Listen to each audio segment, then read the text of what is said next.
Today's episode is all about the power of recognition. We're going to talk about how it drives team performance and then how to create a culture of recognition on your team. From the Ramsey Network, I'm George Kamel, and this is the EntreLeadership podcast, where we help business leaders like you grow themselves, their teams, and their profits. Joining me today is David Novak, co-founder and former chairman and CEO of Fortune 500 company Yum Brands, which includes KFC, Pizza Hut, and Taco Bell. David made Harvard Business Review's list of 100 best-performing CEOs in the world. And today, he's going to share why purposeful recognition is a must-have leadership skill and how recognition leads to results for your business.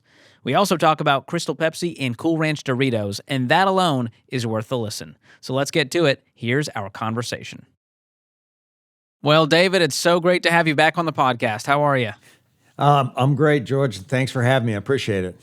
It's been a few years. We've been through some things as a society. So how are you doing? Well, I'm doing fine. In fact, my wife and I just recovered from COVID, just a couple weeks ago, but we're doing well. I mean, we've weathered the storm and tried to stay positive just like everybody else. Good to hear. Well, I told my wife I was interviewing the inventor of Cool Ranch Doritos, and she was finally impressed with me for the first time. So we got to talk about this. Now, Cool Ranch Doritos still around. You're also known for the invention of Crystal Pepsi, which I just saw some news articles earlier this year. They're bringing it back through a limited run with a social media competition. How do you feel about that? Yeah, well, I think it's fun. When I look back at Crystal Pepsi, I look at it as, what the biggest idea I had ever had that was the most poorly executed. There are a lot of things that I've talked about in the past that I wish we would have done better, because I think that product would be on the shelves today. It'd be a 5-share brand, which is mammoth in the soft drink category. But I didn't listen enough to some of the feedback that we got along the way. But it's kind of nice to see that the product is coming back, and they're leveraging it on a promotional basis. So it's always fun to see that. But the Cool Ranch Doritos is more of a success story. I had some yesterday, as a matter of fact, with my sandwich. And here's a situation where I was working with Frito-Lay, and they really needed some product news. So I said to my team, let's go figure out, how we can get, some new news for Doritos, because they had nacho cheese Doritos and toasted corn Doritos, but the nacho cheese was a big driver. I said, I think we need a new flavor. Let's go to other places to find out, what might be growing. So I took my team to the supermarket, and we just went. I said, let's not go to the snack aisle. Let's go to every other aisle and see if we can get ideas, because I believe in pattern thinking. If this is working here, how could he make it work over there? So we're going through the salad dressing aisle, and at the time, the hot new salad dressing was ranch dressing. It had just been introduced and was just blowing off the shelves. Had lots of facings, and So I said, what if we did a ranch flavored Doritos? Well, I came back and I called Dennis Hurd, who's the head of R&D for Frito-Lay. I said, do you think we could do a ranch-flavored Doritos? He said, yeah, well, let's give it a try. Well, when that comes off the line, man, it was so good. It was absolutely fantastic. And, now it's the second most popular flavor category after cheese in the entire snack segment. Everybody has something ranch. But it started by, what I always talk about is that I didn't get this with my team by going to the snack aisle. It went to another aisle, another category, and just saying, if they're doing it over there, how can we do it there? And I've done that throughout my career, because I think you can learn from best practices from other leaders, best practices from other companies, and then apply it to your business. I remember when I went to Pizza Hut to run marketing, took my team out to see California Pizza Kitchen. And, we just loved their specialty pizzas. I said, well, how could we do they had Thai pizzas and BLT pizzas and all these specialty Asian pizzas. And I said, how could we do something like this at Pizza Hut? Well, we didn't have any of those kind of ingredients on our make table. But we said, okay, what if we just doubled the number of pepperonis and created a pepperoni lovers? Guess what? We got like 13, 14% same-store sales growth with that simple idea. Then we said, well, what if we put extra meat, do some meat? We created the meat lovers, then the veggie lovers, and the cheese lovers, and it became the lovers line of pizzas, which still exists today, and it's one of the biggest segments on the Pizza Hut menu. But it came from, in that case, looking at a competitor and saying, okay, what could we do that's right for us that kind of leverages what they were doing? Because people really love trying different products. And if you can give people more of what they love, we learned that was a big idea as well. That's fascinating. Yeah, innovation on your own terms, not trying to copy, but go, what makes sense for our values, our culture, our ideals, and you've done very well in that regard. Pretty amazing stories there, an amazing career taking Yum Brands from $4 billion to $32 billion. That's no small feat.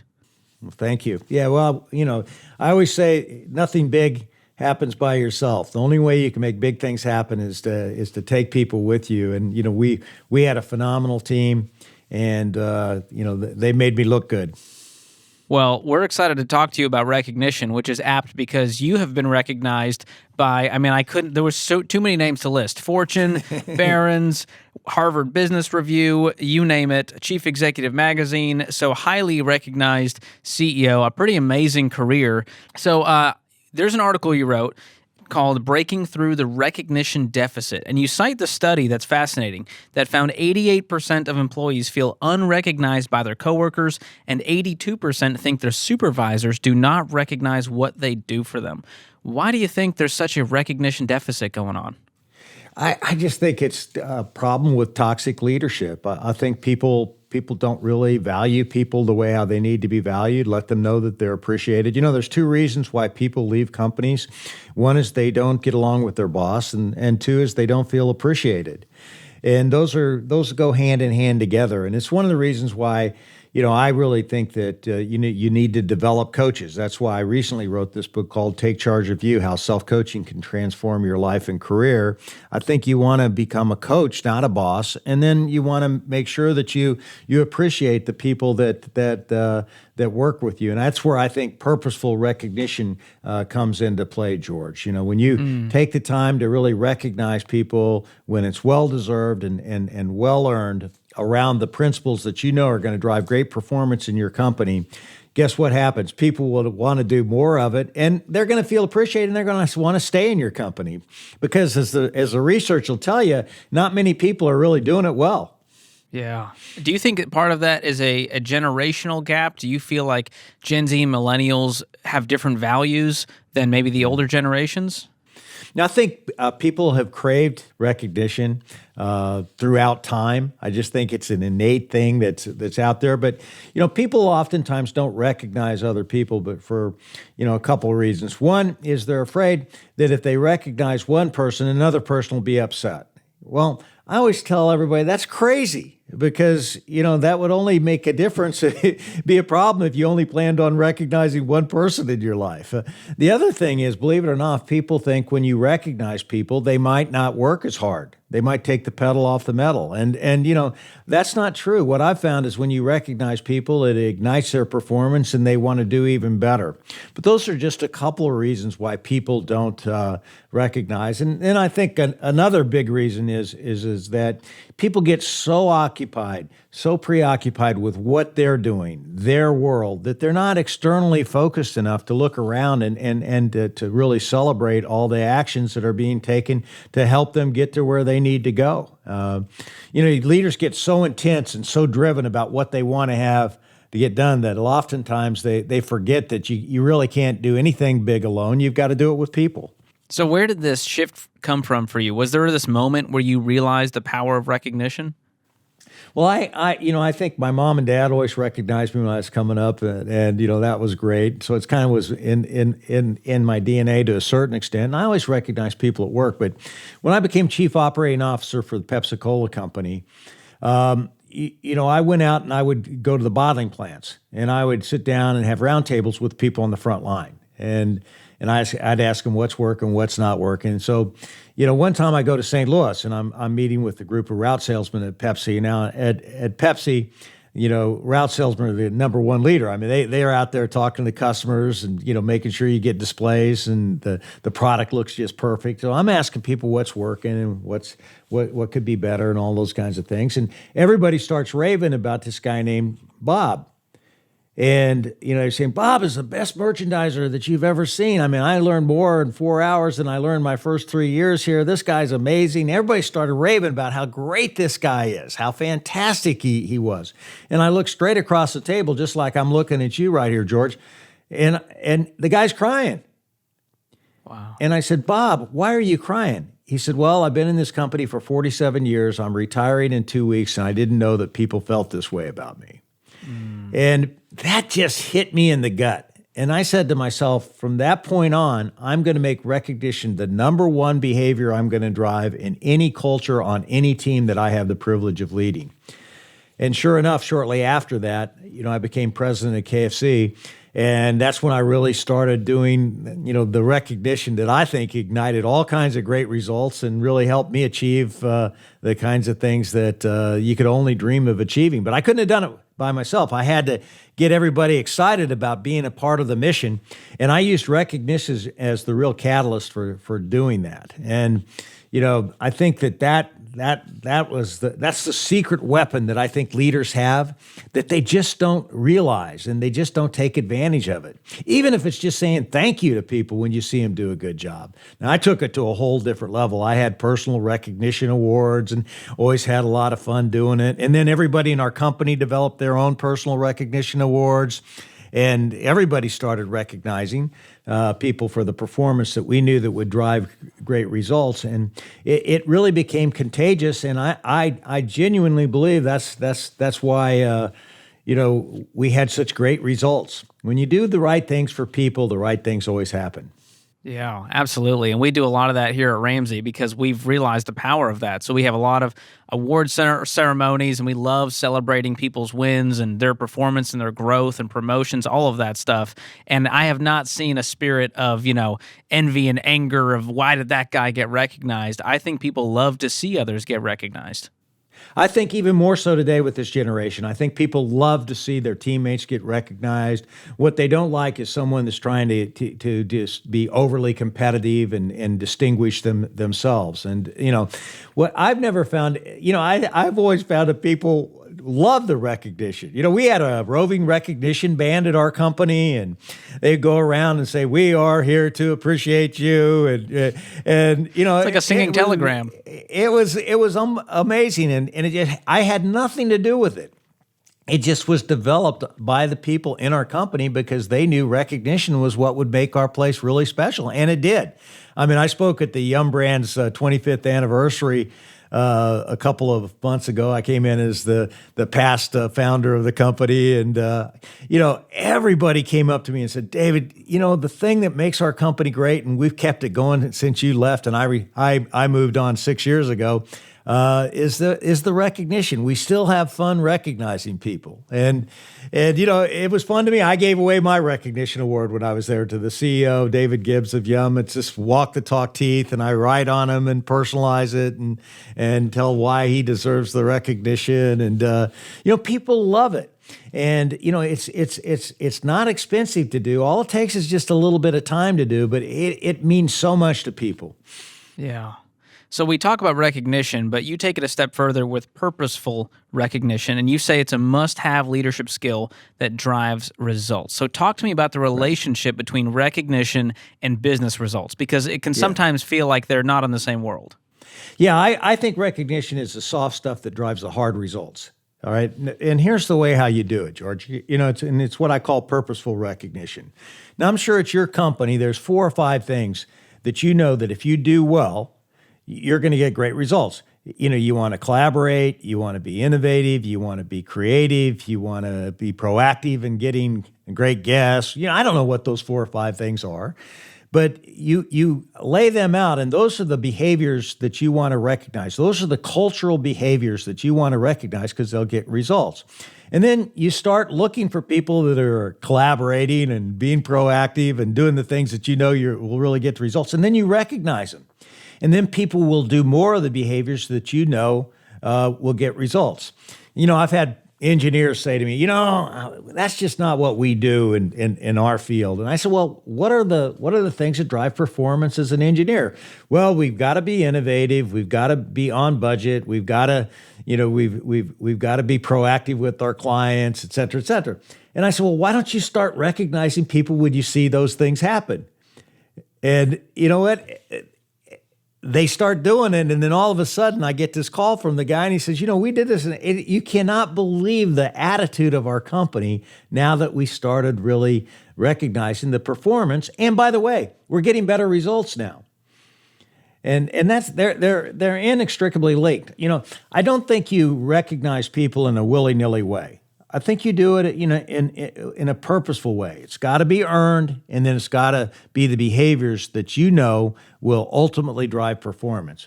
When you do that, you turn recognition into a powerful weapon for you. There's a lot of ways to do recognition. Sometimes it's, celebrating in a team meeting. Sometimes it's in private. Sometimes it's with, a $500 handshake. What have you seen to be the most effective ways to kind of build that culture of recognition? Well, I think the most important thing you can do is be on the lookout for it and have everybody in your company on the lookout for it. And then make it spontaneous. I'm a big believer in annual celebrations and monthly meetings and all those kinds of things. But everybody does that. What really turns a culture on fire is when you do it spontaneously. When you see somebody who helped you, George, maybe put this podcast together or give you 3 questions that maybe you ought to ask or whatever, you recognize that person for it. They're gonna feel valued, and they're gonna want to help you even more in the future. But don't wait until the annual meeting to make it happen. I think the monthly meetings, annual meetings, kind of give people an excuse to say, "Oh yeah, we do it," but not really. Okay, when you do it is when you do it every day, and you make it spontaneous. And I don't think you can do too much of it. People would say, "Can you recognize too many people?" Well, maybe. I might have recognized some people in the past that maybe might not have deserved it, but I'd rather err on the fact that I'm out there looking for people doing great things and recognize as many people as often as I can, as long as I think it's earned. Yeah, that's a great call out. There's people who would never get recognized because their role might not be in the spotlight as much. I think of our customer care folks who are on the phones, they're emailing with our, interfacing with our fans every single day and the amazing work they do, but they're not out in front of the camera, like me getting the claps and the accolades saying, wow, what an amazing job, because no one's really seeing it. So how do you intentionally look for opportunities to recognize? Well, I'll give you a good example. When I was the CEO of Young Brands, I'd always go out in our restaurants. And I started doing this when I was actually the president of KFC. And, we had KFC, Taco Bell, and Pizza Hut. And, for example, my recognition award was a floppy chicken. It was a rubber chicken, okay? A simple rubber chicken. And I would go into a restaurant and I would look around and, if the food was really good, I'd say, who's the chef here? And I would go back of the house and I would say, I want to recognize you because the food here is absolutely fantastic. So I'd pull out my floppy chicken and I would number it, because now this person might be floppy chicken number 27, okay?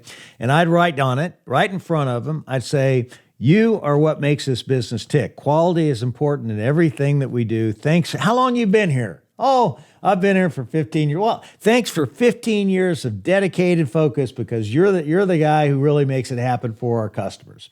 I'd give them the floppy chicken, and then I'd take a picture. And I'd say, I'm going to send you a copy of this picture. You can throw it in the trash if you want, but you know what I'm going to do? I'm going to put your picture in my office because you're the person that's really making things happen. And, I did that, throughout my career. And my office is lined with people that I recognize from floor to ceiling. And people say, well, what happens when you run out of wall space? And I said, we're putting them on the ceiling. And that's exactly what we did. And, people walk into my office and they smile and they know that people is what really makes things happen. But, you look for the people that are getting things done. And I love doing it with the front line. And I can't tell you how many times when I gave away a floppy chicken or a Yum Award or whatever, people would actually cry. That now they're crying for the right reasons, okay, because they're joyful. It's I think it's amazing. I actually had one person who was a very great guy who died of cancer, and in his casket he wanted his floppy chicken. Wow, that's powerful. I mean, it is powerful, And people said, well, it wouldn't work everywhere, so I did it in China, and I gave a Yum Award to this Yingling who was in Beijing. And Shirley Kunamono, who ran operations for us, went over there and said, hey, I understand David Novak gave you a Yum Award. And she said, yes, he did. Can I see it? And Shirley goes, can I see it? And she said, no. It's at home, locked in my father's safe. This stuff is powerful stuff, and that's why I think recognition is a real privilege of leadership. It's when you are the head coach, or you're the coach, or you're the leader of the team, and when you take the time to acknowledge somebody's efforts, okay, that says that someone's watching, that someone cares about what you do. And George, you've done all kinds of podcasts with all kinds of leaders, but every really successful company creates a work environment, creates a culture where everyone knows they count. And it doesn't matter what level you are in the organization. And, I think you want to just make saying thank you a habit in your company. I mean, it's not that hard to do, but a lot of people don't do it. It's crazy. Yeah, it's easy to get busy and just kind of make that fall by the wayside. But Dave Ramsey does a great job of reminding us every staff meeting that every line of code you write, every email you send, every phone call you make, that's what makes this place what it is. And so to your point, that culture of recognition creates a really healthy culture where there's joy and where people are happy to be there, they stay there, and they want to do work that matters. Yeah, well, look at your company. I mean, we were talking before we came on, just the rapid growth that you've had. Okay, well, why is that? Well, you guys like to be around each other. You like to collaborate. You're creative. You got a guy like Dave Ramsey telling you how important it is to value everybody that does anything in this company to make it great. And guess what happens? Your business takes off. There's a reason why your podcasts are going through the roof. There's a reason why, your programs generate all kinds of revenue. It's because you are doing the right things and you value your people. Everybody's business is based on, I think, a real formula for success, which is if you put your people capability first, then you satisfy more customers, then you make money. Too many people start thinking about, hey, I want to make money, but they don't think how you get there. You get there through people, and then I think you get there by through the people, and then recognizing them purposefully for what they do. Great reminders. Well, I want to shift gears here, David, because your new book, Take Charge of You, How Self-Coaching Can Transform Your Life and Career. We talk a lot about the importance of having a coach, but you're talking about self-coaching. What does that mean? Right. Well, self-coaching is when you take accountability for your own development. The best leaders that I know have high self-awareness. They understand themselves very well, just like you would understand a brand if you were marketing a brand. You understand who you are today, and then you use that to guide where you want to take yourself in the future. Now, when we say self-coaching, that doesn't mean you wouldn't go to somebody else and get some feedback. But if you can self-coach yourself into what is really important to you, then you can pick the right coaches. We call them the right assistant coaches, okay, to help you figure out where you need to go and give you advice on how to get there. And, I think that self-coaching is something that we can all do, but it requires looking in a mirror first. One of the wonderful exercises we have in the book is we ask people, what blocks your joy? What gets in the way of your joy? Then we ask them, what builds your joy? Okay, and if you look at the things, both sides of the ledger, and you're spending a lot of time over on the joy blocker side, you got a problem because you're not living as fulfilling a life or pursuing as fulfilling a career as you could. And what you want to do is understand what gives you joy and make sure that you spend as much time in that arena as you possibly can. Yeah. Well, your passion and joy are infectious, David. We've loved having you on. As we wrap here, give us just one step a leader could take if they want to improve those recognition skills. If they're going, David, I'm self-aware that I'm not great in this area. What's one thing I can do this week with my team? I think the one thing I would recommend is ask your team, and you do it yourself, to just watch what's happening around them for 1 week. Things that are being done that should be recognized. And then come back the next week and each of you share it. And then, I think that'll show you that there's a lot going on that's really positive that people, really don't feel valued for because nobody is recognizing them. And then as a team, say, okay, what are we going to do about this? Okay. And if you want to read a good book on that, read the book I wrote on recognition, which is called Oh Great One. Okay. And it's a parable on everything that I did to drive recognition in our company. And it's a fun read, but it really makes the point very, very well. But you just have to take ownership of this. And this is not something that you can delegate. People out there are starved for it. Give it to them. Yeah, well, we need all the positivity we can get, especially in the toxic work culture that's out there, the toxic leadership culture. So thank you for revitalizing all of us today with your wisdom and advice, and congrats on the success of the podcast as well as your new book. Thank you very much. I appreciate it, George. Thanks for having me on. Thanks so much, David. What an incredible career and an incredible conversation. If you want to get a copy of his new book, Take Charge of You, we've got a link for you in the show notes. So David gave us some great ideas on how to recognize our teams. But how do you create a culture of recognition? How does it spread so that team members are recognizing each other and it just becomes second nature? Well, to chat about that, I'm going to sit down with Jason Williams, our Vice President of EntreLeadership here at Ramsey Solutions. He's going to share some keys to creating a culture of recognition, along with some simple ways to encourage your team to recognize each other. Here's our conversation. Jason, it's so good to see your smiling face. Welcome back. Good to see you too, George. Thanks. Well, we thought of you when it came to recognition, and we wanted to recognize you by having you on this podcast. Wow, that's very nice of you, feel George. that? Thank you. I feel it.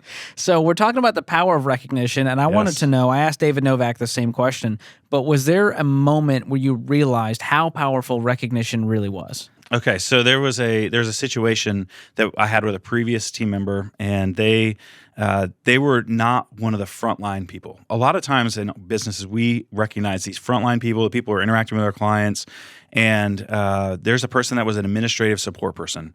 And I just watched something that they did, and I was like, wow, that was really well done. I just walked over to their desk and just said, hey, I saw you did this. I was specific about what I saw them do, and I just did it in passing. It was literally 10 seconds of my day, and just gave them a little knuckle and walked away.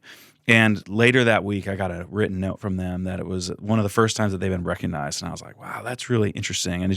And that person's attitude toward our organization continued to get better. I mean, she was a rock star already, but she would do anything. It was really amazing. Wow.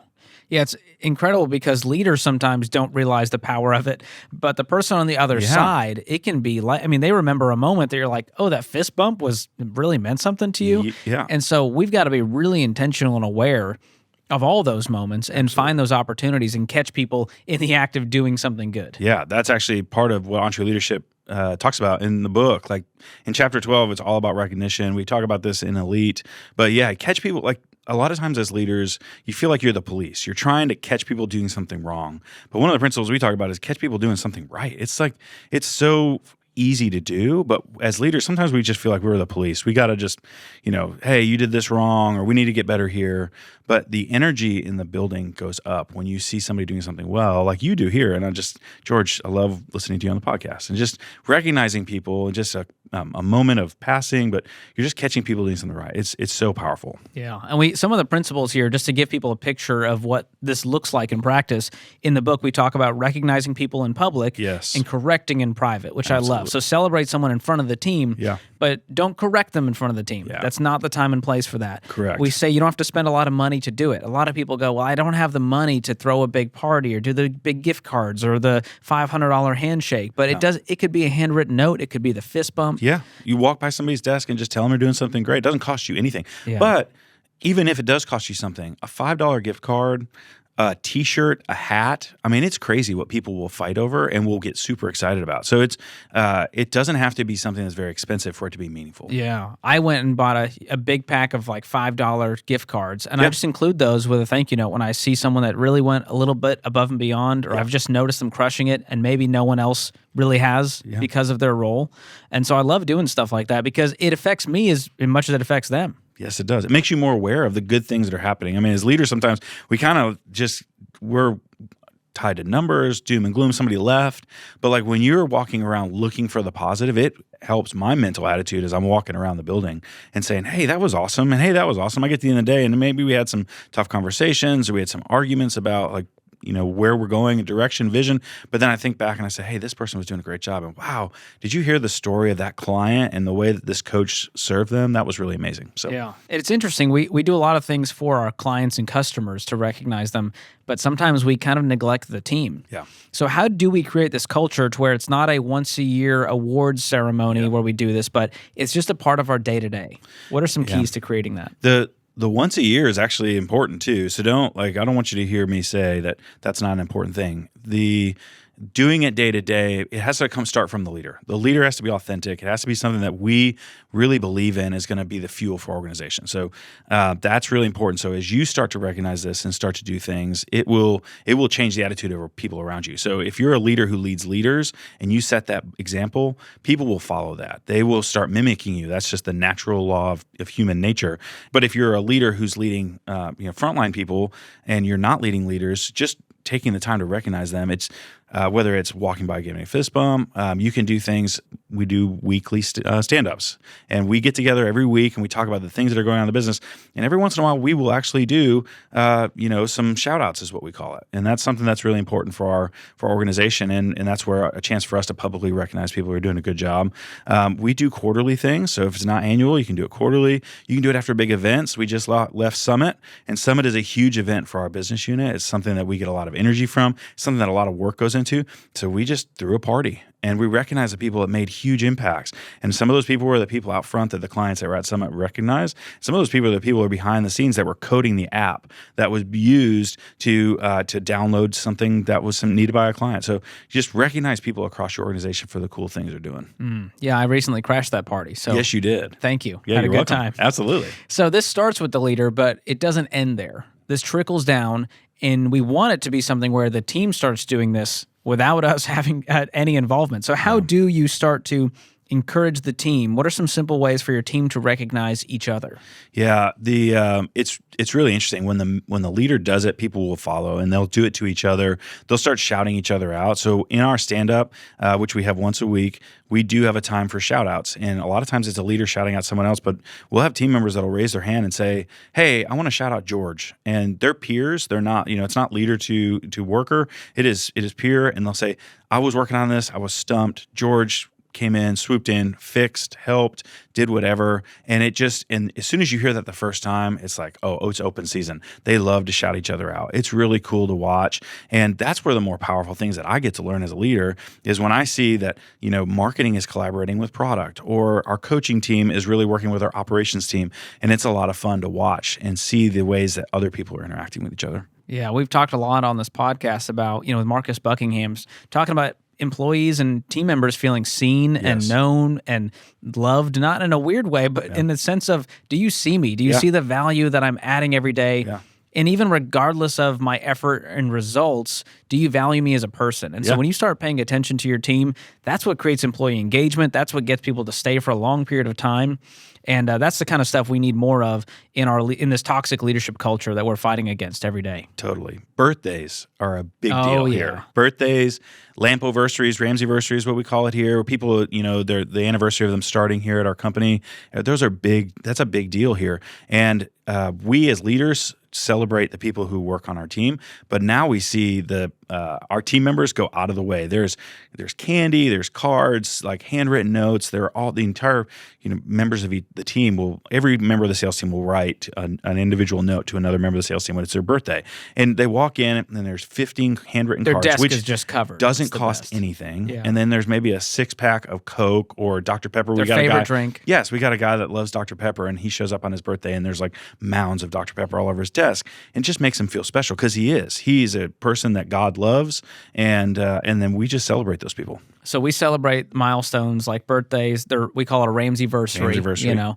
and sometimes we do that company-wide. If you've been here 10 years, there's some speeches made in front of the entire company, and man, that's a really cool thing. But aside from the milestones, it's the little stuff too. It's the fist bump for doing that random little thing on a Thursday. Yes. And so it's super important to know that all of that starts with intentionality. Mm-hmm. And so what I want from you as we wrap here is a recent example of a way you've recognized someone on your team. What did that look like? Yeah, we have a guy on the Entre team who's been with Ramsey for a long time, and he's a well-loved member of the team, and he is a very big supporter and lover of professional wrestling. Not the wrestling that you see in college, the fake choreographed wrestling, which is very athletic, but is obviously predetermined in who's going to win. And so he had a big milestone that was coming up, and his direct leader, somebody that works on our team, said, hey, it'd be really fun to get some people together and make some videos about him. So we went in and we used an iPhone. It was super scrappy. We didn't buy anything.